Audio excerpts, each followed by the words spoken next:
Hi, thank you for joining me in my studio today. Covered in clay. I've been doing a lot of throwing today. Made a number of plates. Now I'm working on the clay that was left over from making the plates. So I've reclaimed that clay and now I'm making coffee mugs with them. And I'm kind of excited about that, and I'll tell you why in a minute. But just to get you started with throwing, I start with this mat. It's called a bat mate, and you can see who it's from, Zyme Tools. It's a Potter's bat gripping solution, and it really does help keep the bat in place, especially if the bats warp over time or, you know, loosen or whatever. So I like to use that. I just go ahead and moisten the bat, and then I'll wipe it with this very wet washcloth. Usually it's dry, but I've been throwing quite a bit today. And I've already formed my balls of clay from the reclaimed clay. And these balls of clay are 1 pound and 4 ounces. So 20 ounces. And I just go ahead and center that. And if that looks like the center, I'm happy. Then I just slap center it for a little bit. And I get it really into the center. If you do this, you'll solve a lot of problems with centering problems. Then go ahead and get my hand wet, get the clay wet. And then with my elbow and my hip, just holding this hand still, and then pushing down with the other hand, pushing down on the clay to really try to adhere the clay to the bat. That's all I'm doing right now in this first step. So then I pushed it down, I want to pull it up. This process is called centering the clay. And to make anything on the wheel, you really do have to center the clay. There we go. I'm gonna do a second pull up. Now I have a nice tall cone shape. And I'm just gonna find a nice line there. Get my clay wet, and with my thumbs push forward and both hands wrapped around it, I'm going to push the clay forward and down. And this is the process of centering. Now when I do that, I end up with a nice kind of a half ball, nice shape. I'm just gonna get rid of a little lump that's on the side that's trying to keep the vibration going. There, so that's nice and round. With my hand here, my elbow and my hip, I karate chop this thing down to a disc shape.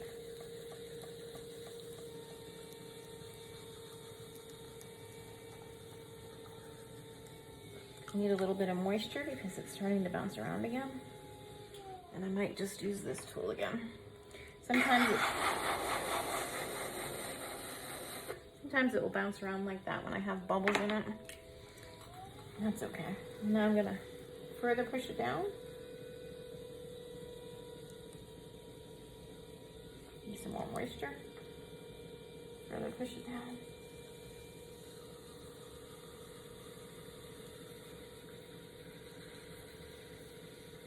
There. And just because I like it to be a nice clean area, no other real reason. I just like to wipe this off. Okay, now the next thing we do is we create a floor for our vessel. So I use my thumb and my 3 fingers. My thumb is the tool, and I just use these 3 fingers to push my thumb down into the center of the clay. And then once I get to where I think the bottom is, then I start opening it out. And I do that by pushing my thumb towards myself. You can see that a few bubbles have just popped. That can happen, no biggie. And then to check how thick the bottom is, I just use my tool. And that is a little bit less thick than I like. So I do have a trick for that. I just bring clay from the outside. I push it down. And I just work like a ring of clay back to the floor. And I'm gonna do it again. Another ring of clay back to the floor. There we go. A little more moisture, and I'm gonna pull this in a little bit. And I'll use my wood tool, and I'll just first come to the side and push down a little bit, and that helps me to further get a little clay back into the middle. Also, another bubble popped. That's good. I just remove these little lumps of clay. Reestablish a nice smooth bottom.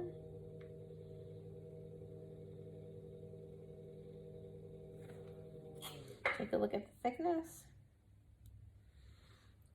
Still a little thin. I'm gonna have to push a little more clay in.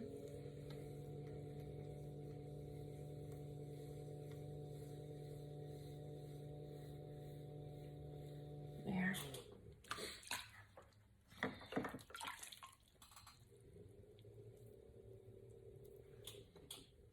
Take a look at this.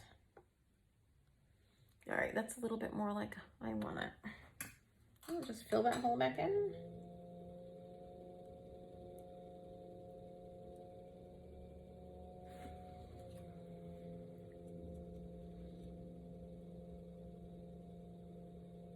Okay, so the floor has been established. What I need to do now is establish the corner between the floor and the side. So I just use the other side of this rib, use the 90-degree angle out on the side and just push down. And that's what helps me establish a nice 90-degree angle on my pot. Well, the next step is called hugging your pot. And you just put a little moisture on the outside and hug it in. Hug it into the center of the pot. So I'm slowly encouraging the clay into the center.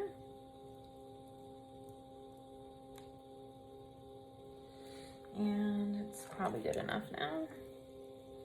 And I'm just gonna use my sponge on the inside to smooth that clay out a little bit. And then next, put a little more moisture on there. My middle finger on the outside, my middle finger on the inside, and just bring them together gently and slowly. And then encourage a ring of clay to climb up the side of the pot.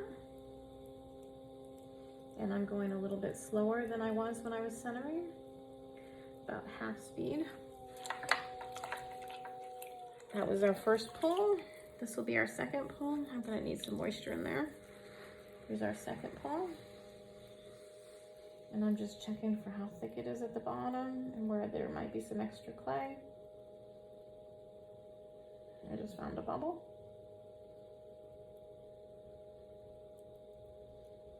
Okay, that's good.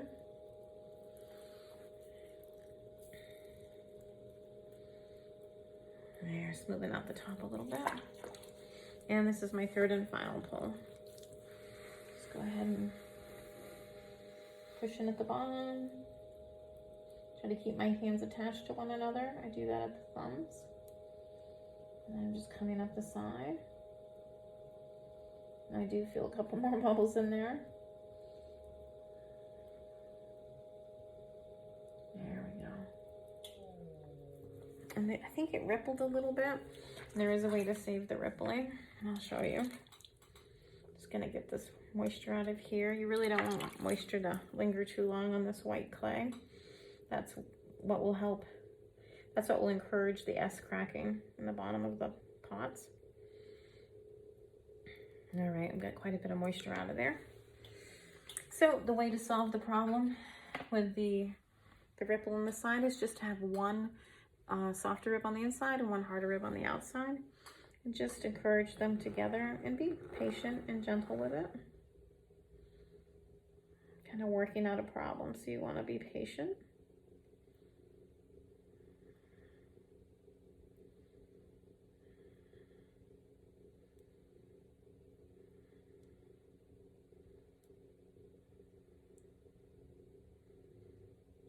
Okay, so we've done two things. We've created a slip-free area on both the inside and the outside at the same time, and we've also taken care of the little ripple, and that's like a stress ripple, and that may or may not show up again. Probably won't, but with like porcelain and some delicate kind of clays, that can happen. Just reestablishing the bottom, nice straight side to the bottom. And then the next step is to create a lovely foot. And I use, everybody's all wet. I use Dirty Girls to create a nice foot. And I have 2 options with this one. I'm just gonna wet my hand a little bit and put it inside and use that for support. And then on the outside, just let the rib run along the bat. And I like that. That's a nice foot. And I think I have one more pass at this with my ribs. I don't know if you can see it, but there's a bubble in there that's trying to give me a hard time. Try again. There it is.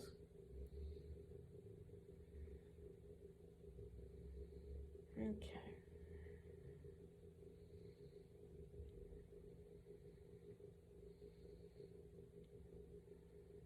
I was able to get a little bit of slip off both sides.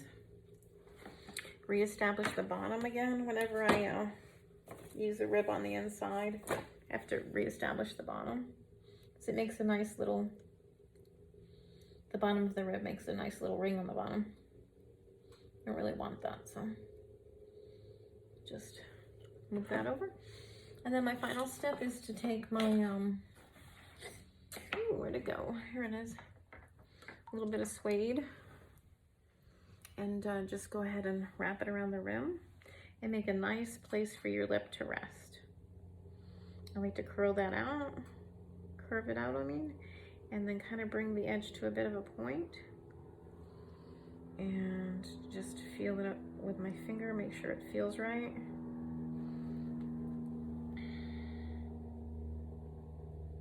There we go, that's better.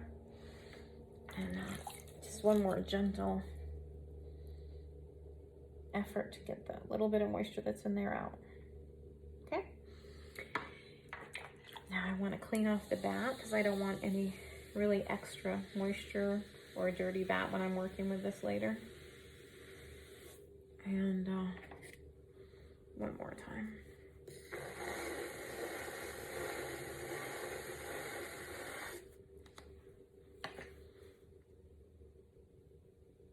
Okay. I'm gonna put a little bit of water right here across from me. And I take my wire tool, which I guess I've moved over here, and I slide it underneath the pot.